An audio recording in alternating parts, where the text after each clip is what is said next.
Поради неможноста да го научат системот на вредности на европските држави, но и неможноста европските психолози да го разберат системот на вредности и размислување на нашите иселеници. Често пати македонците се враќаат на тие држави дома за да добијат соодветна психолошка евалуација, врз основа пак на која понатаму ќе зависи дали нив ќе им биде продолжен престојот во тие земји или ќе сносат некоја санкција. Специјалистот по медицинска психологија Јован Велески раскажува со што се среќава. Имам случаи каде што едно момче врлало динамит во реката за да лови риби.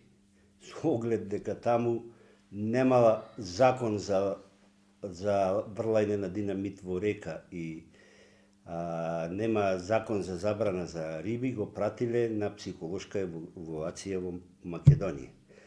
Исто така имам случај на мајка која што на своите непослушни деца му викала бидете мирни чевотеп.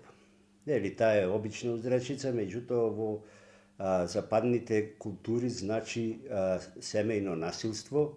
Е еден случај со родители кои што сметаат дека нивното дете е обседнато од џаоло. Некој од работната организација позајмувал по една тоалетна хартија на ден, така да и тој случај ми е испратен. Овие примери за нас можеби се смешни, но за европските психолози се неразбирливи, па дури и страшни. Овие случаеви обично јас ги објаснувам и ги расплинувам на детали и му ги праќам на, да речам, власти, од каде што се испратени, како би можеле тие да донесат соодветна мерка.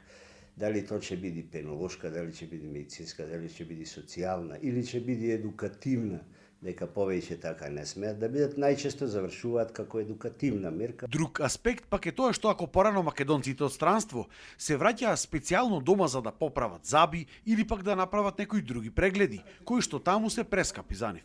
Во последно време се почесто доаѓале за да посетуваат психолошки советувалишта.